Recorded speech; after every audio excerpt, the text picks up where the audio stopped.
Welcome to Full Moon's Videozone. I'm Charles Band, and it's amazing that we haven't done a Videozone since the early 90s.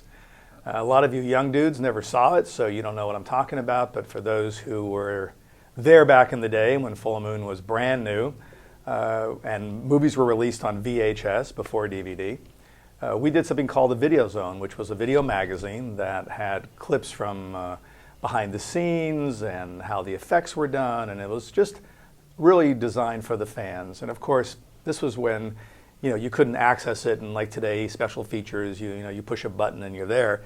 You had to watch the movie on VHS or wind down to the end of the film, and then we had this 20-30 minute video magazine. So we were pretty ahead of our times compared to a lot of other folk at the time that didn't do anything like this. I just felt, having grown up on Marvel Comics and loving, Stan Lee's soapbox and knowing what it felt like as a fan to get a little peek behind the scenes of how movies, in this case, comics, were drawn and stories were written.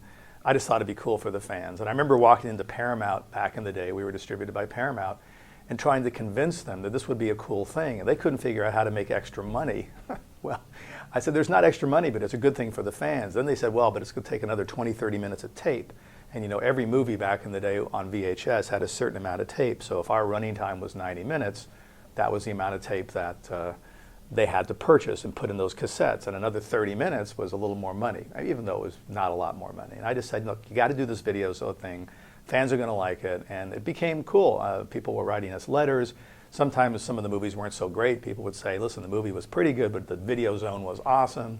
So I feel proud to be sort of a pioneer in the behind-the-scenes material and letting the fans get a chance to see how these movies are made. And this leads me to today, because after all these years, we've been doing the making of, we've done the best we can, but now that Full Moon is back with a vengeance, it just made sense to do the Videozone again. So this is the Videozone for Puppet Master 10, Access Rising. Sometimes people say, what's that X after Puppet Master? Well, that's Roman numeral X, which means 10. So this is our 10th Puppet Master. It's also the first Puppet Master that I've directed. Hard to believe since I invented the series, and I've been very close to it for over 20 years, but I figured, well, it's time to direct one of these. So I hope I did a good job, and I hope you guys enjoyed it, or will enjoy it if you haven't seen it yet. And that's about it. Full Moon now is, we're trying to make a movie every 4 or 5 weeks. I'm real proud of the recent films, Dead Want Women, Killjoy Goes to Hell.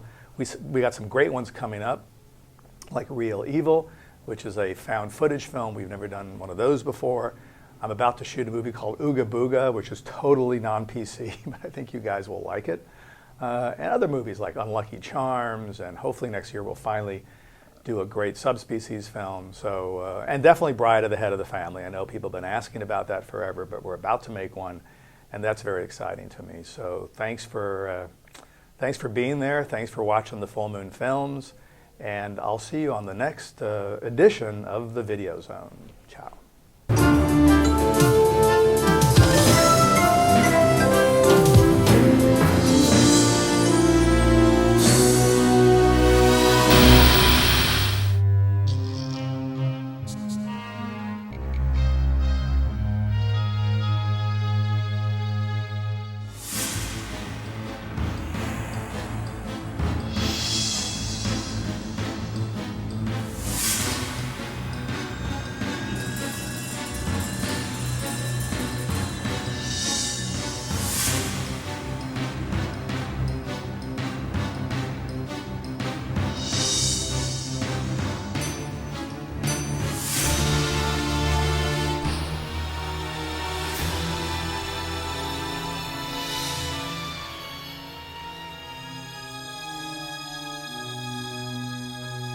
Or take one, Mark.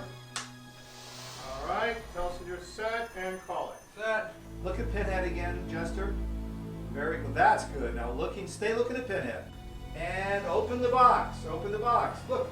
Andre Toulon's puppets have returned once more in Puppet Master, Access Rising. Aided by their allies, Danny and Beth, they must face off against a new breed of puppets, led by the evil Commandant Mobius, in a battle that may determine the outcome of World War II and the fate of the modern world. Get out. Just start moving out. Start moving out. And cut. Standing there, boys, like that. On this 10th installment, veteran director Charles Band takes the reins for the first time in Puppet Master history. He directs these puppets as if they're people, and he, in his mind, he knows them. And I really do think that he cares about each and every one. He's been a consummate gentleman. He even when there's people are, flood a line or mess up or when things malfunction, he has not raised his voice, he has not lost his temper, and I hope that continues. Responsible for bringing these familiar pint-sized characters to life is effects wizard Tom Devlin. Doing a Puppet Master movie is really a big deal for me. I grew up on this stuff. I grew up on these characters. I had all the action figures in the 90s and all the variants upon variants of action figures, The Puppet Master series was a huge influence on my career. So to get to check it off the list and actually create what I think right now is maybe one of the best Puppet Master movies in the last decade, it's up there so far on my top favorite Puppet Master films. So. That's Blade, Leech Woman, Jester, and over there is Pinhead. Kip Canyon is Danny Coogan, a young man willing to put his life on the line for the country he loves. I did watch the previous movie just to get a basis of the character, but the whole time I wanted to make him my own, and a lot of my inspiration came from Steve Rogers more than Captain America. That he just wants to get into the Army more than anything, and that was probably the biggest inspiration for Danny. Blade. I've never interacted with a puppet before, and then to make them real, it's an extra dimension. Let's see if they're gonna kiss like that. Tom, do you like that? Yeah. Kissy poo, smackaroonie. Okay, kiss is now over, but we'll save it for the shot that they kiss. My name is Jean Louise O'Sullivan.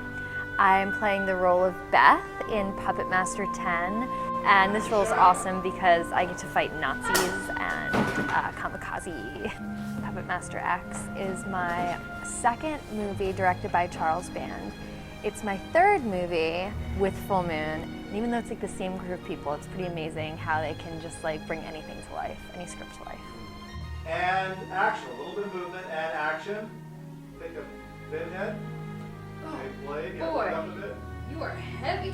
We were filming the scene where Danny and I are kidnapped from Danny's house. The kidnapper comes in and grabs both of us, and then we all sort of just tumbled over very slowly and awkwardly. Luckily, none of us got hurt, but it was we all hit the ground. As a trained professional, I've learned to trust my life to the men around me, but my trust only goes so far. And the cutoff point is kids and toys. Well, one thing we ain't gonna do is sit around here and mope, mister. Fighting for the American way is Brad Potts, who plays the gruff Sergeant Stone. Well, I play a lot of military roles, and that's probably because I was in the Marine Corps for 10 years, so I've had a lot of background on that. Sergeant Stone's combat savvy, but he's not the couthest of individuals, and he's not remotely articulate in the fashion that Red Wings was. Kidnapped by Nazis, the brilliant Dr. Freuhofer, played by Otto Brezina, must solve the mysteries of death, or be forced to experience it firsthand. Dr. Freuhofer is challenging from the beginning to the end. The character is kind of a sneaky man. The subject of his research is to manufacture a serum which would actually resurrect a dead people. The serum inside creates life. However, it's not strong enough to give life to a grown-up adult. I was present already when the World War II actually started and ended. I was a very small boy, and I experienced the German occupation practically on my skin. I was speaking to them, German soldiers, who were practically very friendly to me. I almost felt like, I have some new friends because they are giving me sometimes piece of chocolate, which was very unique. At that time, it was impossible to get a chocolate. But later on, I witnessed that the German soldiers put the teenagers between age probably 14, 15, 16, 17 to dig trenches for their tanks and the army. I didn't do that because I was below that age, but I didn't like that. So I had some background of German soldiers or Wehrmacht. That maybe helped me to understand this role as well. Cheer up, Doctor. When you have decoded the symbols, I promise you a bonus. Danke, Frei. I have been wanting you the first time I met you. There's a bit of an age difference. He's the sweetest man. I was a little shocked, but he couldn't have been nicer. I think that he enjoyed those scenes. Who would not enjoy the scene like playing with Ushi? Ushi, the source of Freuhofer's torment and desire, is the Commandant's right-hand woman, played to perfection by Stephanie Sanditz. She's just kind of a quintessential uber vixen. I want to play with him. One of the challenges of playing this role was the accent. I've never really done a German accent before. I'm a half Jew from Missouri, and I can do about 7 kinds of Southern. This performer, she is Delicious. so delicious. I just like stories. I like telling, I feel like I was raised as much by my family as I was by the TV shows and the movies that I watched. Cult films are important, just as important as, Oscar-worthy films. And I'm going to be expecting an Oscar nod for this role. I will bury you so far that only the devil himself will find you. Scott King delivers a scene-stealing performance as the villainous Nazi occultist, Commandant Mobius. You were Freuhofer! Everyone loves the bad guys, and if you make them one-dimensional, the audience will kind of check out. They'll dismiss it. You have to show the humanity, even of the worst character. And if you can capture that essence, people respond to that. A simple twist of a blade onto a kneecap, eye socket. Roars like a lion. I feel like sometimes the most evil characters are played by some of the nicest people, because they get to play with this part of themselves that they never really get to show. You get to, every person that's ever cheated you, cut you off on the 101, or you get to take all these moments and you get to finally let these moments out where you kind of get back at humanity a little bit, just in acting, but that's the fun part. Nothing is more inspirational as pain.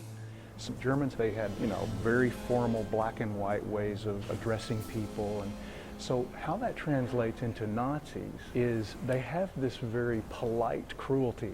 They can almost give you a compliment as they're killing you, or as they take your life. They can do it, with a smile. In order for the resurrection device to work, one must have a subject that needs to be resurrected, no? Yes, of course. That's the fun part of playing a Nazi, the polite cruelty. Posing a threat to our heroes are 4 new puppets, designed and crafted by effects artist Chris Bergschneider, who is no stranger to full boom. Well, the inspiration came from ideas that Charlie had for various specific looks. A lot of things came from existing historical and documentary and exploitative film. For Kamikaze, we ended up creating stuff based on original, actual World War II propaganda artwork, which is why it looks a little, perhaps the word would be stereotypical. The world was a much different place than it is now, and so basing it in that time frame, we literally have to create images that were congruous and current at that time. In order to create Blitzkrieg as a working sort of tank bot, we had to really go from existing model work and modify various things because you really can't do any machinery very well with rods and cables and things like that, especially if it has to move around and be self-contained. If I were a puppet, If I was turned into a puppet and I had to have my own secret weapon, I think I would call myself the Carver. And what I would be is because I would want to take a piece of my own personality. I'd be like a little makeup effects artist puppet that could make new puppets. Without any limitation as far as the weapons is concerned, probably what I would give him would be a laser weapon. Laser weapon, of course, is a very scary weapon.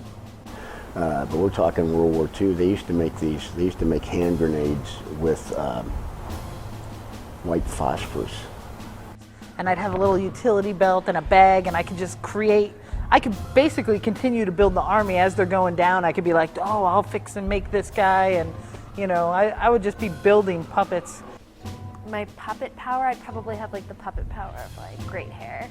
I would say that I would be the puppet, became the puppet, had the mind power.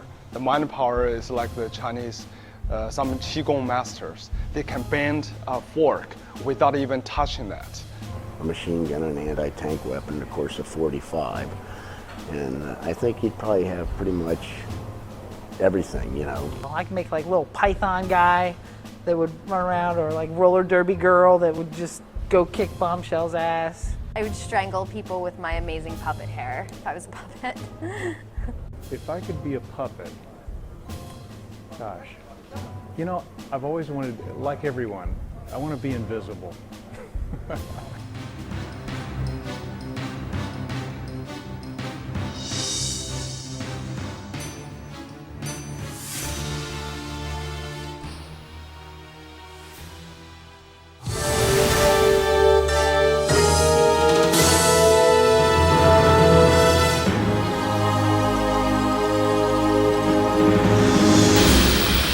Tom Devlin. I run 1313 Effects, and I'm doing the special makeup effects and creature creation on Puppet Master X. Full Moon was a huge part of my childhood. Like, other kids were into punk rock and goth, and I had like Full Moon and Troma. Like, those low budget worlds were really like, that was my subculture that I would show all my friends and get everybody in the basement and be like, oh dude, you gotta see Subspecies, you've never seen anything like this.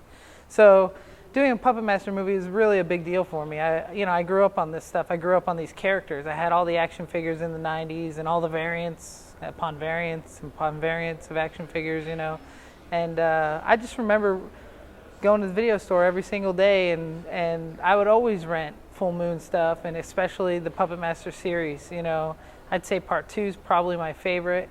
I love Part 4 and 5. I love Part 3. I love, the Puppet Master series was a huge influence on my career.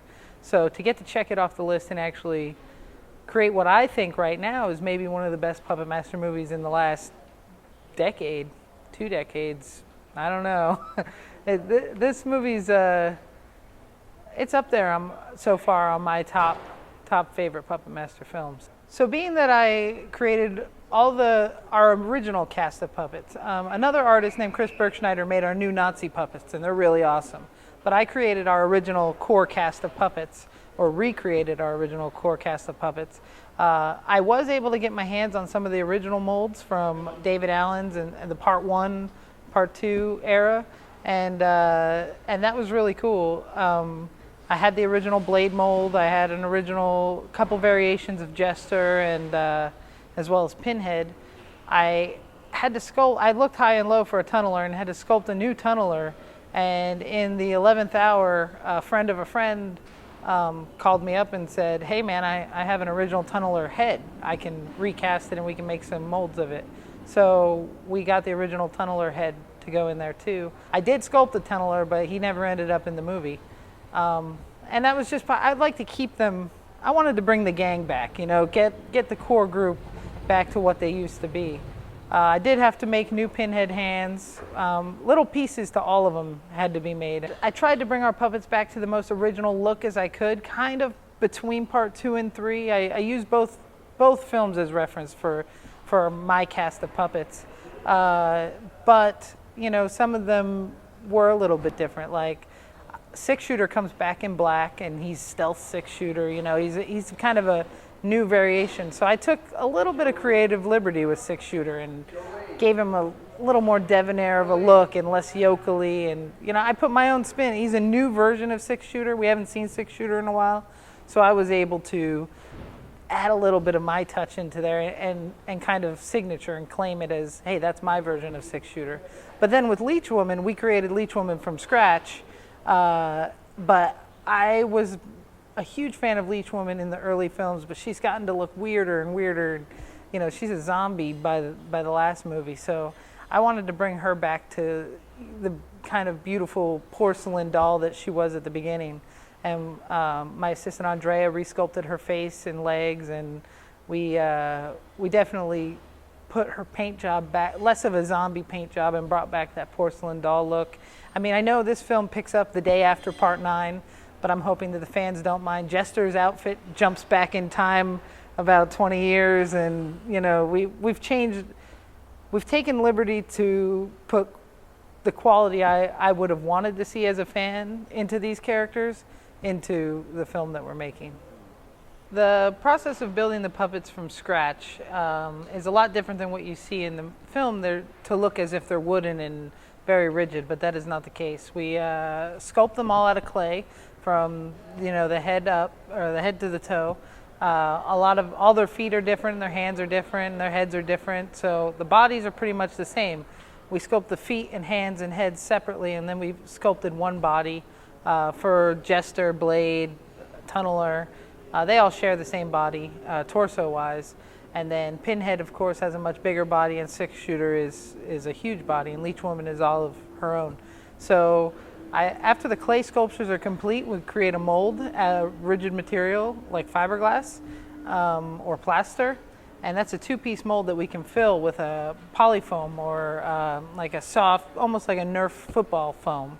And that is later cut up, and we add all the joints and eyelets to make the arms and legs move. And so what you see, this big rigid puppet, is really the only rigid part of it is its head, which is a urethane resin filled with a polyfoam to keep it lightweight. It's got like an eggshell that is hard plastic, and the rest of their bodies are fairly soft and lightweight, and that way we can pose them and get them moving all over the place, and you're not holding these big blocks of heavy puppets.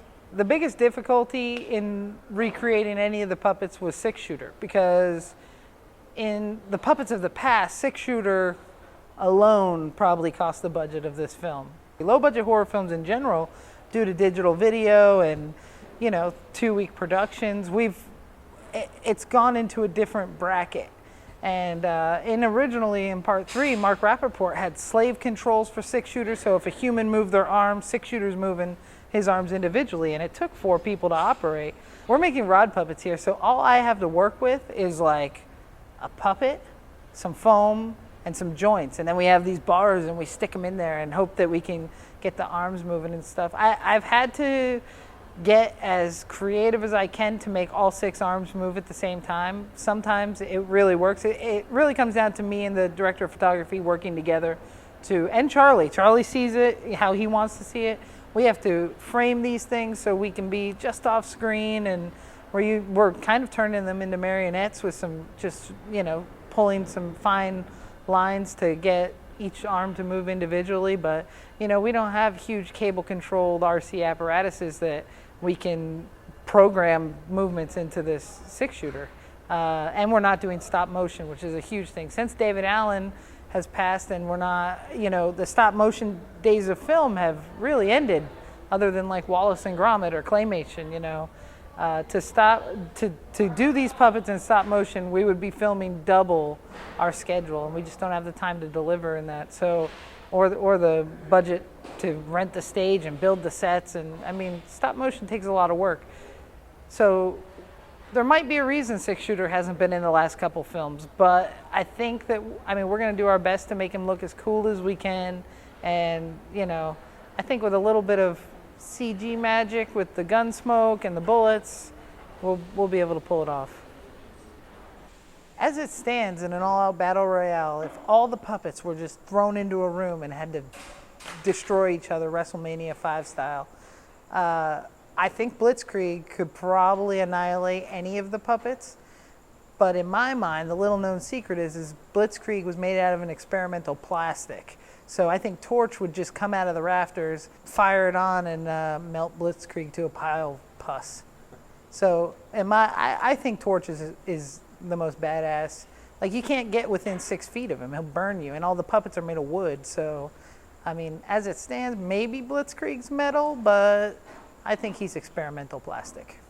This is definitely the most puppet-heavy film I've ever worked on. I've done a lot of movies that had elements of puppets, or, you know, we've done puppet heads or puppet birds coming out of toilets and stuff like that. I made a film with 7 dwarf-sized cannibals, and they were rod puppets that we did in a big cave, but they were full-size guys. So, I mean, we have such an abundance of puppet-on-puppet action in this. I feel like it's the closest thing I'll ever get to Team America. I mean, the puppets are nuts in this movie. Well, my wife is currently pregnant, and I've deemed the child, you know, I don't know if she agrees with me or not, but we're both calling it Laser Blast right now. We've named it after the alien creature in the film Laser Blast. So we call it LBD, which is Laser Blast Devlin. And I think Laser is a multi-sexual name. I mean, you can be a female named Laser, like an American Gladiator, or a guy named Laser. And if you were named Laser and you're like 9 years old on the playground, nobody is going to mess with you.